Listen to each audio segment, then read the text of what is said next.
we exchanged numbers actually for business purposes. Yeah, ikafika mahali tuka lose focus. Mapenzi kaingia. That's what you're calling losing focus. In Nairobi ni ya biashara basi. Zingine ku lose focus. Yeah. Kuna time alikuwa nakunywa inafika peak. Like he used to converse ile mbaya, alafu anatoa form na macho ziko nini zimeroll. Alafu sasa akijuma ulimi, hiyo picha uliona ulimi mimi nilikuwa napiga. So akijuma ulimi hiyo form inakuwa damu. So like I have never seen anything like that. I was so scared. What exactly happened between the two of you?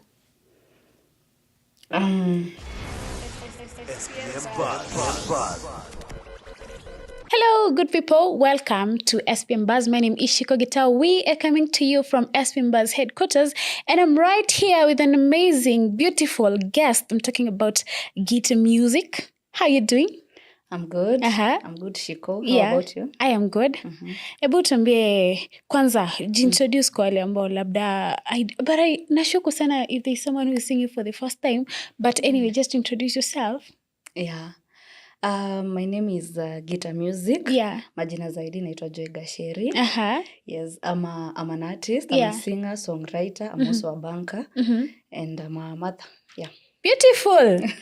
Thank God you didn't forget like the last part, yeah? That is the hardest job I have. A lifetime one. Yeah, forever. Yeah. Tell us, jina Guitar ilitoka wapi? Guitar music. Yeah. I wanted to give people melodies of a guitar. Yeah. Alafu another thing, I had a guitar in my house, so I was looking for a name. I was too lazy. Then you saw a guitar. Yeah. Thank God, jina ilistick na watu. Yeah, thank God. Yeah, I was still young. Yeah, but you're doing good? Yeah, I'm good. Good. Ulezi inakupeleka vipi? You know, it's also very hard for ladies to introduce themselves as moms. I don't know why a lot of ladies find it hard. But how is it taking you so far? We are learning together. I'm a Gen Z mom. I know. So I tell him, bro, we are growing up together. We are together in this. Yeah, we are together in this. We are learning together. Yeah, every day is a learning curve. Yeah. I learn from my friends, from my aunties, from everyone, my colleagues actually. Yeah. Yeah. I love it.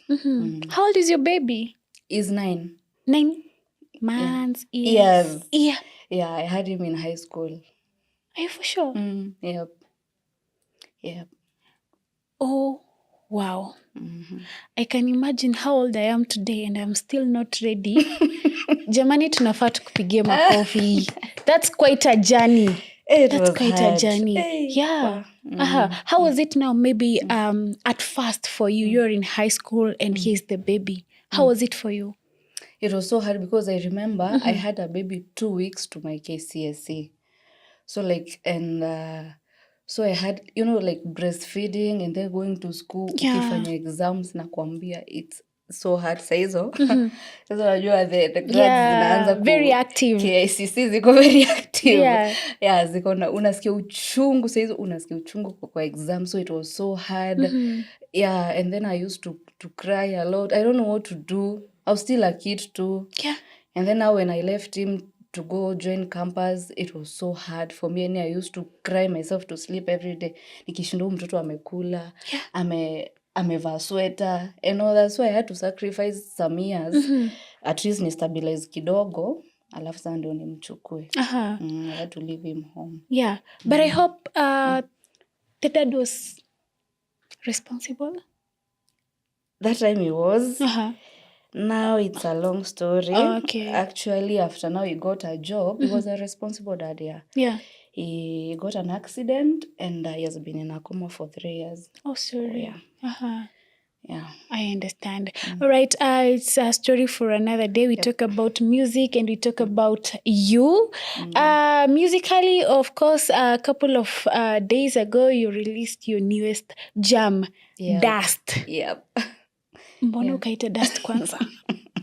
Yo wimbo nilitolea Khalif Cairo. Juu mimi na yeye, you and me, I mean him and us, we are all seeing Dust. Yeah, but nilikuwa nimeandika last year actually. Last year like August hapo. Yeah, but nimekuja kuitwa saizi because sasa kitu ili happen yenye nikaanza kurelate more to that song. Nini ili happen? Yeah, it was a breakup. Yeah. Yeah. So hiyo time ndo nilikuwa na feel hiyo ngoma. Allow me to talk about this story because a lot of people out there also know you or have known you as WEEZDOM'S girlfriend, now ex. Yeah. Now, is this song kind of related to whatever happened between the two of you? It's kind of, but it was not the main reason I wrote it because I remember I wrote it when he was in rehab. Yeah. So I wrote like 7 songs. So when he came back nikamwimbia zote and then he chose that one. Dust. Yeah, ni kama alikuwa ananiplania. I saw shege. Yeah, so yeah. When did you guys break up? It was like almost 2 months ago. 2 months ago. Allow me to ask you because the last time we met, mimi na wewe, I think it was in 2023, late 2023, when Vince on the Beat release ile album yake. I'm trying to remember the name kidogo lakini inanipita, but we were together, you and WEEZDOM. Tumbele, when and how did you guys meet first of all? So I was performing at Tamasha. It was nilikuwa nimepewa the performance by William Tuva. Yeah. So nikitoka stage, that is when he saw me. Yeah.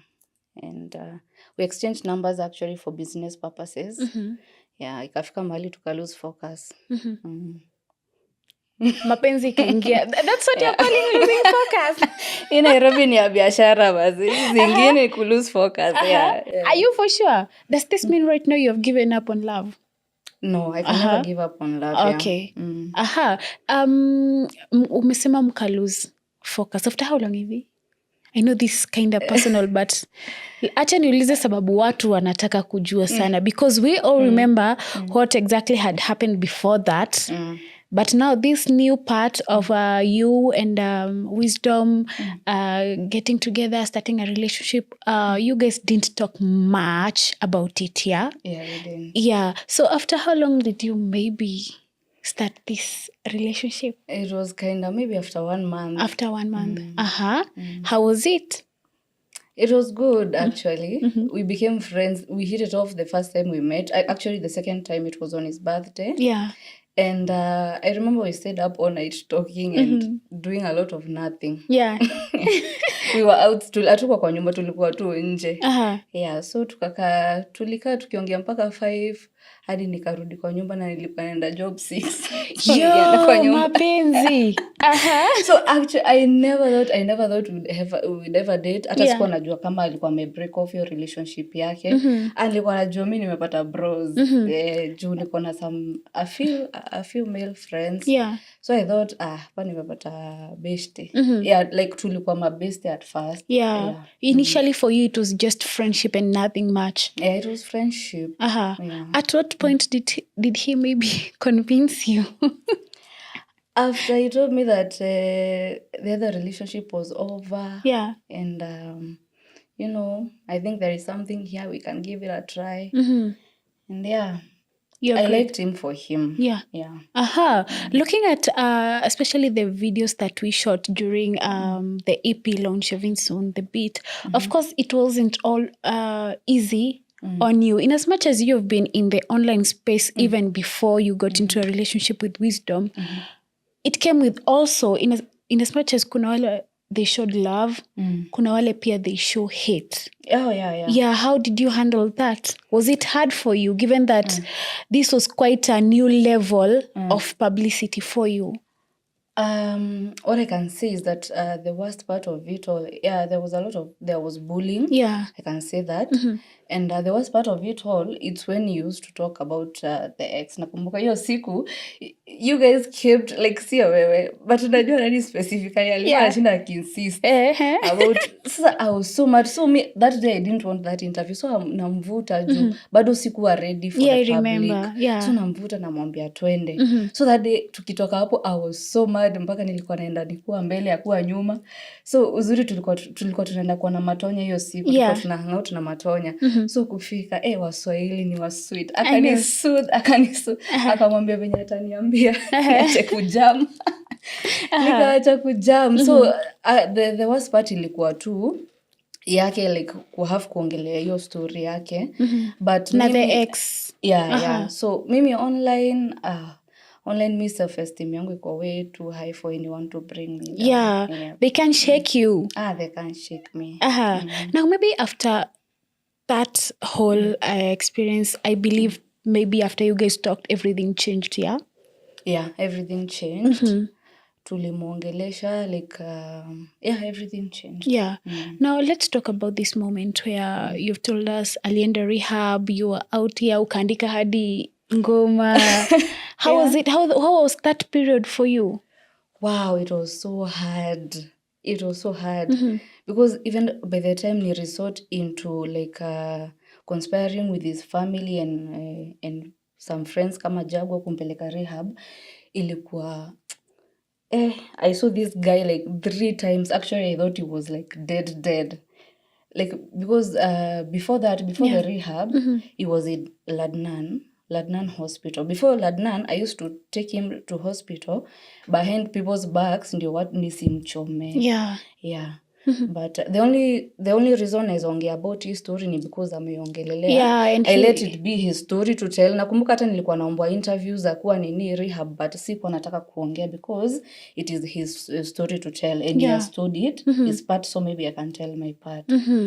So before, like, in the Ladnan, like, this guy used to converse. Like, unanile time yenye anafikiria, kuna time alikuwa anakunywa inafika peak, like, he used to converse ile mbaya, alafu anatoa form na macho ziko nini zimeroll, alafu sasa akijiuma ulimi, hiyo picha uliona ulimi ni mimi nilikuwa napiga, so akijiuma ulimi hiyo form inakuwa damu. So like, I have never seen anything like that.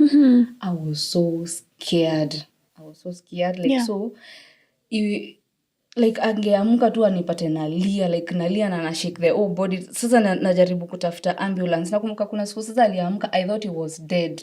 Because alimaliza kuconverse, alafu akamaliza tu hivi akanyamaza, and then hakukuwa na pause. So nikajua shit, nimekuwa murder suspect. Nikajua guy nimekuwa suspect. Sasa unajaribu nachukua, actually that day hata mtu hii alikuwa, I had to call the key, alikuwa around. So nikamuita namwambia nisachie namba, hata sijui ambulance ama makaroni gani. So I am shaking, I was crying, I'm trying to look for his father's number, sipati, hata siwezi, hata nimesahau nini password ya simu. So and when this guy wakes up, I thought he was dead. When he wakes up, and he's a babe nini, I'm like, are you serious? Like, he never used to remember anything. So I was the one who suffered through those traumas. And most of the time, he would have this shortness of breaths at night. So I never used to sleep. Like, he can't breathe at all. Na hataki nimpeleke hosi, hataki niambie familia ama any friends. So lazima nicheze chini. Yeah, so nilikuwa nacheza chini for long. So like, time ya breath, I thought he was like dead twice. Alafu time ya kuconverse pia. After you kuconverse, nikamchukua by force, nikampeleka hosi. By the way, nilikuwa by force, kwa nataka kwenda hosi. Nikamwambia ukikufa, it will be on me. Alafu your family still know that you are not drinking. Nikampeleka hosi. Kumpeleka tena kwa hospital bed, akaconverse tena, akaanguka. That is why I was taking those photos. I wanted the doctor to be the witness. Because nilikuwa nime peke yangu naye kwa nyumba. A lot will be said out there. Yes, exactly. So after he woke up that time akuwa hosi, he didn't even remember my name. He barely remembered his own name. Ashindwa, babe, tuko wapi? Tuko first venye alijua tuko hosi, alitoka mbio. For real? Okay, it was actually against his will. Kwenda hosi. So tuli have kumconvince, kumpembeleza arudi, tukamwekea drip. and all that, but still I was crying that time. I was shaking like I've never seen anyone converse in my whole life. Yeah, so that is when now familia akaenda Ladnan, familia yake ikamchukua akaenda Ladnan, tukamvisit, the bill was big there, yeah. Tukakazana, tukalipa bill, alafu kutoka hapo akaambiwa the liver is swollen, akaambiwa akaambiwa don't drink anymore. Yeah. Na high blood pressure yake ilikuwa inapanda sana, so akaambiwa blood pressure na juu ya liver usikunywe tena. Boy did we know. Ni kama tulikuwa tunamwambia it was like fueling. Yeah, it's time. Hey, kurudi sasa home, mse alikata. Yani alikata mpaka niko na mse bedhe ange last 1 week angekufa. Niko na mse hata dedi. Nikapigia babake na sister yake. Nikamwambia mse atakufa, we need to help him. So like ilifika mahali nikaacha kublame is drinking, nikaanza kufikiria maybe this guy has underlying issues. Yeah. Like he has some unresolved traumas. So I figured maybe we needed to give him some help. So like my thinking was therapy. But now his dad suggested rehab. I was like, rehab it is. So actually that time nilikuwa tu nimedespair, and I could have left him very very easily that time, but I did not. Nikasema tu wacha tu nimpe hii chance, tumpeleke rehab, tuone kama atapata the help that he needs. So we conspired, me, his dad. Actually, he has his dad is very concerned. Imagine mzazi yako concerned about your mental health. Sisi wazazi wetu wanajuanga mtu ni mgonjwa kama uko hosi. Yeah, na ukismile kidogo umepona. Kwanza ukikula. Ucheke.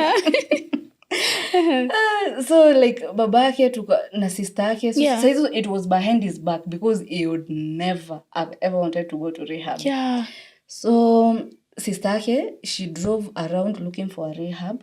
Mimi na babake tuna conspire. Alafu sasa tukaingiza Jagwa kwa mix. So Jagwa alikuwa like ananiambia usijaribu kumwambia. So singemwambia. So sister yake akatafuta rehab mpaka akaipata Limuru. It was a private rehab. So unajua huyu ni celeb, hatuwezi taka kumpeleka Mathare. A public one, yeah. So the sister and the father and he has 2 sisters. They were there for him. The father and Jagwa, we were really there for him. Tukatafuta rehab. Sasa time ya kukujiwa, unajua hangetoka. So like we had to plot our own thing. We had to get two huge guys wakuje wamwambie toka. Like wakambeba, like wakamdanganya sister yake yako kwa ngori. Unajua venye anapenda sisters wake, akasema wamedu. Sasa yeye hakuwa like hata anajua kitu hizo. He was so blacked out. Like alikuwa amelewa kabisa. Na ni mse anasema sijalewa. Niko sawa mimi. Niko sawa, mimi sijalewa. Wazee the time zishuke alijipata kore. What was the first reaction? I don't know kama mlikuwa na yeye wakati aligundua yuko rehab. The first reaction is phone. Unajua ukiingia rehab unachukuliwa simu. Yeah, unakaa bila simu for 3 months. He's looking for his phones. Now he wants to call Jagwa to help him get out of that place. Ajui Jagwa is one of the behind the whole process. Yeah. Ajui Jagwa ko behind the whole process. So anapigia Jagwa anamwambia hao ni makarau, tulia tu na kuna mahali na sort. Nitadile. So yeye hakuwa anajua wazi uko Limuru ilikuwa ndani outskirt. Huko hata angetoka. Akapelekwa huko. Aki nilikuwa tu namuonea huruma. Aki used to cry every day. Nilikuwa hata naogopa ajiue ama something like that. It was so devastating for me. So ndio I think alikopa after maybe 2 weeks, after 1 month. Alikuja aka-accept. He really needed that help. Actually, he could have died. I'm telling you, Shiko. Angekufa. Angekaa another 1 week angekufa. Hatungekuwa na SI. Maybe since you stayed with him, because a lot of times out there you'll hear someone say if someone is so much addicted to alcohol and maybe other drugs, there could be something. Maybe some mental health issues. Maybe they are not stable mentally. Na si hii haimaanishi wenda wazimu tafadhali. Because all of us, there are times we get sometimes we are not okay mentally. Like kuna feel too, hata wezi ita stress. You're not okay.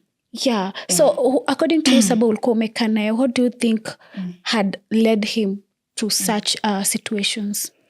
I think he had been avoidant for so long. There are some unresolved issues he had in his past. Like vitu mobs zina pile up. Yeah. Unresolved Oh, issues, yeah. relationship issues, relationship si yake tu yake maybe na mabeste zake. Yeah.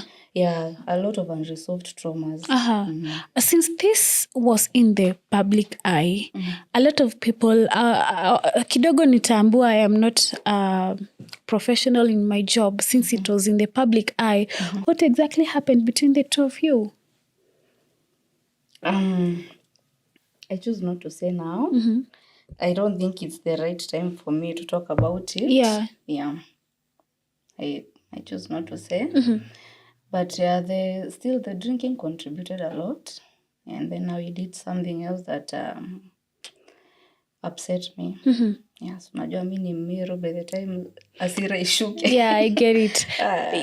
And I hope you are doing 2 months down the line. I hope you're doing well mentally too, because I know at times things like this can also affect you mentally. I hope you're doing well. It's a journey. I can't tell you I'm doing well, perfectly well. Yeah.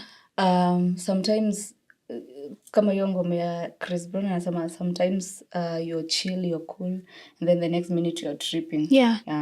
So it's a journey. I'm walking the journey. I'm that person who I live in the moment. If I'm hurt, I'm hurt. I deal with it and then I move on. Yeah. So I'm dealing with it. It is still a journey, but it gets better every day. And I feel better every day. Is there anything that you're doing to help you in this, maybe? My friends, yeah. Binge talk to my friends, hang out with them, road trips. Yeah. Talk to them. They talk to me all the time. Yeah, my friends have really helped me. Yeah. Yeah. And to anyone out there, like you've heard her say, in case you're going through something, aki usijiweke. Yeah, true. That's the most dangerous thing you'll ever do to yourself. Yeah. Cry, write it down, tell someone that you trust, because I know betrayal is also part of this life. So tell it to someone, talk it out. Usinyamaze, wacha wabaki huko wakikujudge, but don't keep it to yourself in case it's too much. Mental health issues are so real and they are so expensive to deal with. So kindly take care of your mental health. Now, tukitoka kwa hiyo story yote, allow us to talk about your music. 2 weeks ago, you released a jam, but before that, your last jam was like 9 months ago. Mbona hakaka, because I see your song is doing so well on YouTube. Mbona kulikuwa na ka break? Your break ilikuwa hiyo time yenye like honestly hiyo break nilichukua nishughulikie tu Wiz. Yeah, hiyo time yenye alikuwa rehab everything, unajua finances and all that. Music inahitaji finances, but now when you're channeling those finances someone else, rehab is very expensive, I'm telling you. Yeah. So you took us up financially. You help pay for the rehab, yeah. Of course. And now since you're back, what's the plan? The plan is that I'm releasing another song in less than a month, most probably 3 weeks. And then by June nataka niwape EP. Great. Yes. Awesome. Umeamua sasa you're recovering all that period, that whole break. I'm really trying to recover it because me kwangu the most expensive thing is time. I never have time for everything because I'm working and then also I'm doing music and then I have to be a mom too. So natokanga sometimes job na run studio kama hiyo Dust nilishoot saa 9 usiku. Na sasa nilikuwa naenda job the next day nilikuwa naamka 5. So like I slept for 2 hours. So like hiyo time yenye nili waste, like siwezi sema nili waste, but najaribu kurecover hiyo time. Yeah, hiyo time ndo nilikuwa nimepanga kukua like kutoa song after song, also an EP and all that, but now we still carry it forward to this year. Yeah. Looking at everything that you do, of course, it's a lot of things, short period of time. You work, do music, you are a mom. How do you balance between now, actually, among these 3 things? And is it hard too? it is so hard. I prioritize that, and apart from that, now I also have friends. My friends are like another Yeah. another enterprise, and I have to also we have mental health, like not mental health issues. Unajua friend yako kuna time ana go through stuff. Sure, and you have to listen. Yeah, emergency call. Joy, uko wapi? Mimi mbio hivyo nafika kwake. Mwingine like I have a lot of, maybe like a very tight circle. Yeah. So I have to be there for my friends too. So like I have to prioritize everything. Like nijue siwezi kosa kupea job yangu priority. I respect my job so much. I have to be there very early in the morning. I have to work diligently the whole day. I cannot mix my job with my music. True. So music yangu nafanyanga time yenye nimetoka job after 5. Naweza ingia studio after 5. Halafu nitoke studio maybe kitu saa 3. Nikitoka saa 3 saa hizo nilikuwa nishapanga mtoto Kenya atakula and all that. Nikitoka naenda na spend na yeye hata maybe kitu 1 hour. Tunalala. Weekend kama ni weekends, kuna weekends nampeleka out, kama Sunday tulikuwa out na yeye. We talk, he's a grown up, we talk. Tuna bond more. Ile Sunday yenye sina shoot, kama saizi venye nimerelease hiyo ngoma like ni a span of 2 weeks. So like naweza niko na time ya kubreathe kidogo. So that time sasa ya kubreathe yenye after nimetoa ngoma, I spend with my son now and my friends and family sometimes. And looking at you, of course, like I mentioned, you're a young lady. Are there challenges that you probably face now being a lady in this industry? Because I understand it's also not that smooth. Yeah, it is not. How would you describe like you being in this industry, especially as a lady? This industry as a lady, most people want to get a piece of the cake, of course. Alafu utapata kuna mtu hataelewa hiyo. Alafu utapata most men, acha nikwambie, these men, men are for men. I'm telling you, venye wasamanga bros before that. Men, a man will support a fellow man fully. Kwako akikusupport unless he's getting something in return. So it is not easy. So like for me now, because I don't have to work with my body, like I work with my money. So I'm very professional. This is what I want, and how much is it going to cost? This much. So I pay for everything. So that I won't have hata nikienda out na boys, hata kama ni best yangu lazima nichange. Ndio usi feel entitled kwanza kuniambia sijui tuende wapi tukafanya ni what. So like nika realize if I don't have to work with my body, I have to work hard and get money and work with my money. So me, I work with my money. Have you encountered someone who has told you maybe because I know someone will tell you because umekataa ku work with your body kwambia itakuwa ngumu kwako. Has it happened to you? Mtu hata kuambia unaonanga tu dalili. Hiyo time nilikuwa na struggle na music, nilikuwa kampo. Nilikuwa tunaona juu ni ile ya oye. No, right now I don't have to go through that anymore because I have my own money. I can pay someone to do stuff for me. So hiyo ya akinifanyia hivi, msee utaona tu ana drift tu na shanga. Kwa nini nilifanya nini? What do you do maybe in such a time or a moment where you know this person is supposed to do this for me, but now they are behaving in a funny way? Okay, in my life I always have plan A to Z. Mi wekelea motivate. Hata C, A na B. Z, A to Z. Nawa nimekelea motivate. Najuanga hii kikosa kuwork, itawork. Kikosa kuwork, nitafanya hivi. Niko na alternatives. But it really hurts. Kama maybe unataka kuwork na mtu. Na maybe akui professional. I'm very professional. I like people being professional. Mtu akikosa kuwa professional, it's just a pity because it means that now you've lost a client, you've lost a referral. Na referrals are very, very important. True. I just move on to the next person. Since you're in this music, the Kenyan music industry, how would you describe it as someone who's inside?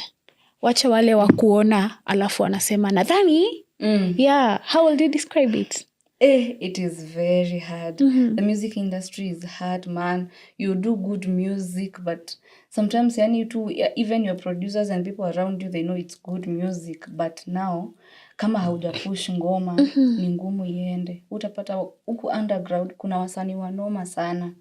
But kupush ngoma, like marketing is very expensive. Yeah. You have to be strategic. It is not even about only the money. You have to be strategic.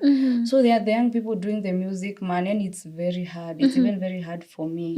Yeah, sometimes I even cry, and I cry nashindo too, like, why did I have to do this music? Like, Yeah. na uwezi hepa music, ni kama slavery. Your talent, you can never run away from True. your talent. Very true. Yeah. Sometimes una feel una run away kidogo. Unajua sometimes watu hata wakikubuli online, niliona mtu akinibuli akisemaje, eti wadau, eti imekuwa eti mtu akikosa kitu ya kufanya sasa anaanza kufanya muziki. I'm like, unajua ungenipea tu alternative ingine tu ningekosa tu kuwa na hii talent singefanya hiyo muziki. Because it's so hard, and I also don't need the music. Like, I'm funding the music right now, but I don't need it like for the money. It's for the passion. If it's money, I have my own money, my career is doing well, I can even do without the music. Yes. But now I have to fund in the music. Sasa ningekuwa naishi maisha poa sana, ningekuwa nimenunua nyumba Kilimani. Lakini music, I have to fund it. Yeah. Yeah. Yeah. All right. Now, looking at the challenges that you've mentioned, do you think there's anything better that could be done to help Kenyan artists? Yeah. Yeah. There's so much that has to be done, especially kwa wale watu wenye wako kwa industry, wenye washaji-establish. Yeah. I would really love if at least one person could mentor at least one or two people. Yeah. Unashikilia tu mtu mkono. Kwa hii industry bila kushikiliwa mkono ni ngumu sana. Mtu anakumenta na kufunza vitu. Honestly, Wiz alikuwa ananifunza vitu. Kuna vitu mob alinifunza sana about the industry. Yeah, ni mtu mwenye anajua industry inside out. So ukipata mtu kama huyo akimenta mtu mmoja ama wawili, inaweza saidia becomes sana. easier. Yes. And you leave a legacy. So na mtu kama Diamond amementa a lot of people. He has left a legacy and he has lost nothing. How about support maybe from the Kenyan fans? Yeah, that one we need. They are dismissive sometimes. You don't have to be dismissive. Sometimes ukisikiza ngoma mara ya kwanza, unaweza kosa hata kuigrasp. But just give it another chance. Listen to a song maybe once or twice. Then from there now maybe you can create a bond with it. Yes. And I believe it's the same thing that makes songs trend. At first unaweza sikiza ngoma, you don't feel it. You listen the second time, you're like, Yeah. That time you're like, I love it. Exactly. Yeah. All right. Now, since you are back, you've mentioned that you're planning to also drop an EP later on this year. Is it a fully solo EP? Are you going to have collabos from other artists? I am planning on collabos, maybe 2 or 3. You already have artists in mind that... or hata mshaanza kufanya kazi? Hata sijui kama wataitikia. Okay, you're planning to pitch something. I would love to work with someone like ningetaka kuwork na mtu kama Savara sana. Yeah, Savara amekuwa akini-inspire sana for the last few, I don't know. He has been inspiring and I like his style. Ni kama ame-understand style ya music ya Kenya. He knows what Kenyans want. Nikifocus something conscious, ningetaka kuwork na nani. What do we call this chick wa Sioni? Njerai.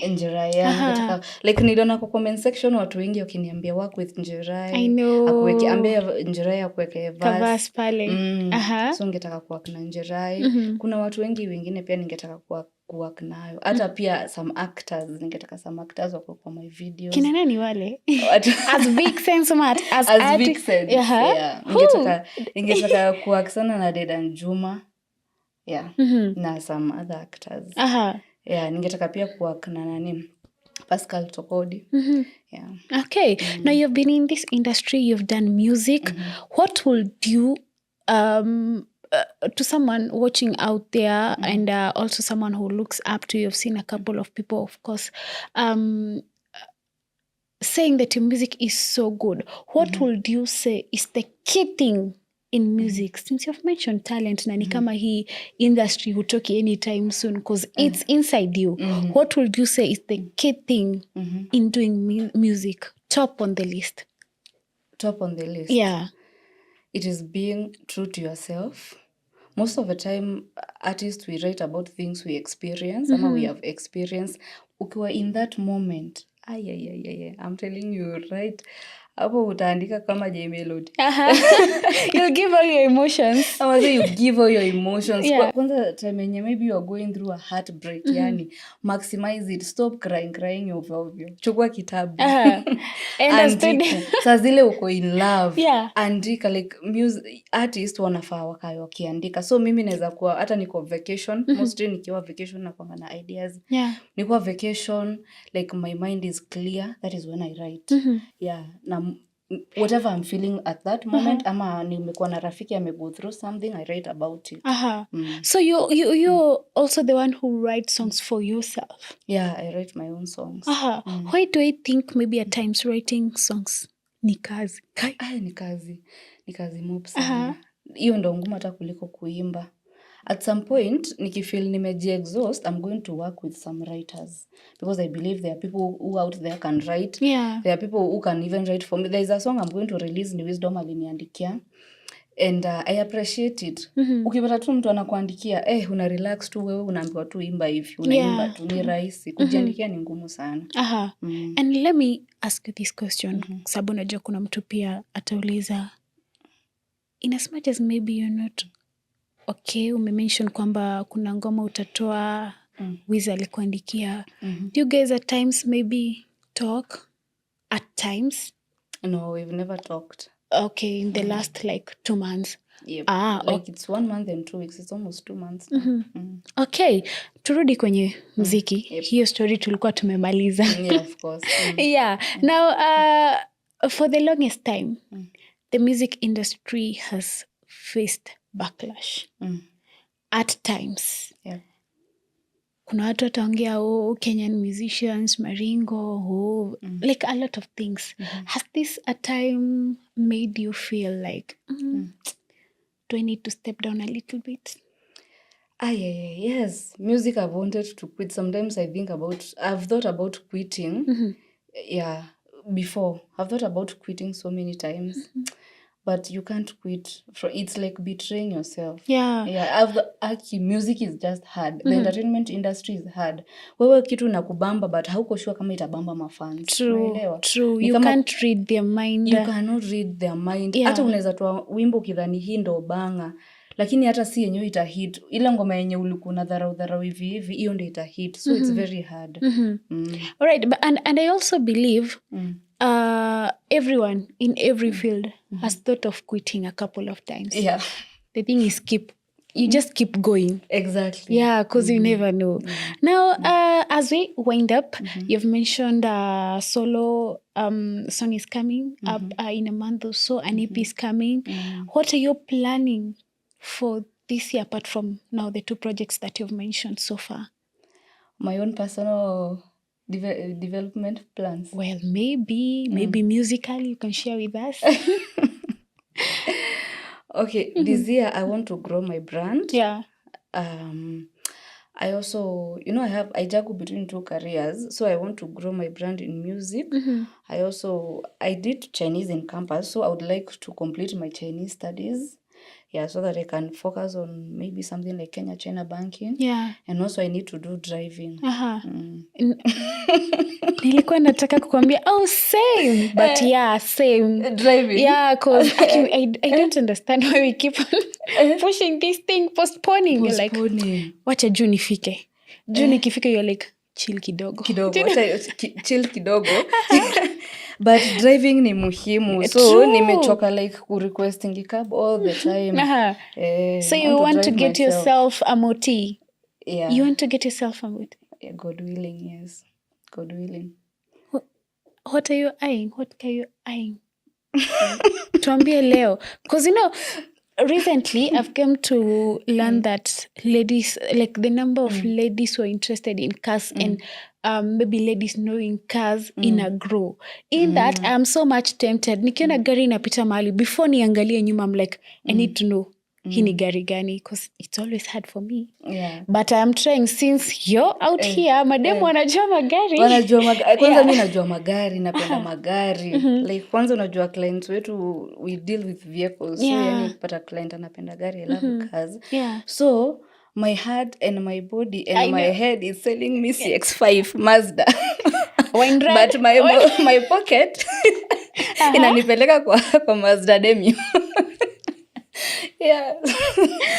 Oh my goodness. But usijali, you know, they say God can work miraculously. Yeah. So you never know. Yeah, good. Yeah. You know, my cousin was alikuwa ananiambia, maybe the reason you're not driving is because you haven't gone to a driving school. Yeah, by the way. Like, wow. True. What if? Just manifest. I know. But anyway, wish you the very best. Before we leave, si tuonyeshe kidogo dust. Kidogo tu.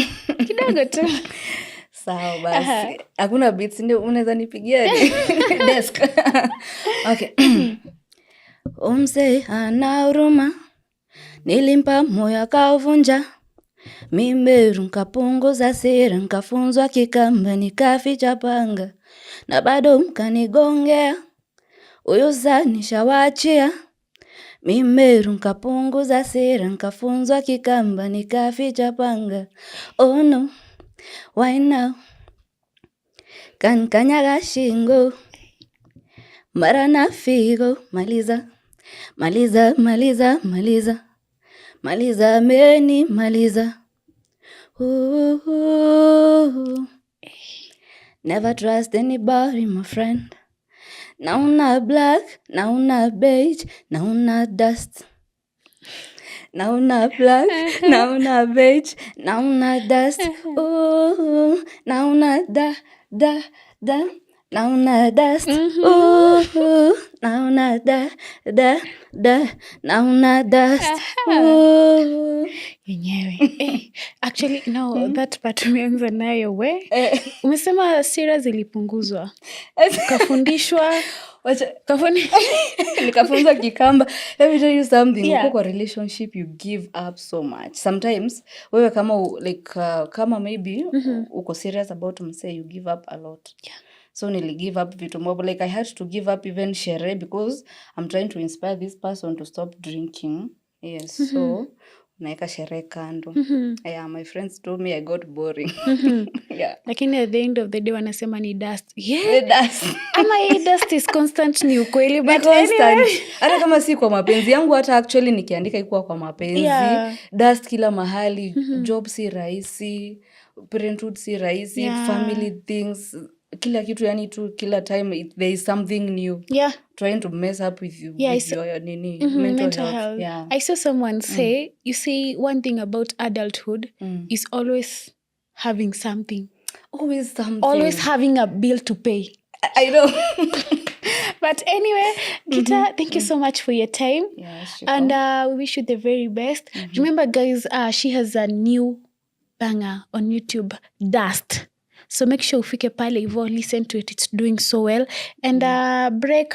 Tumemaliza break. Hakuna break tena. All right. Hakuna lose focus.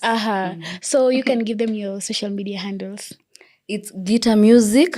Gita is G-I-T-T-A. Yeah. So Gita Music everywhere. All right. Thank you so much, guys, for watching this video. And our amazing guest has been Gita Music. Remember, it's G-I-T-T-A Music across all social media platforms. Find us too at SPM Buzz KE. Find me too at I_am Shiko Gita. Until next time, have yourself a good time.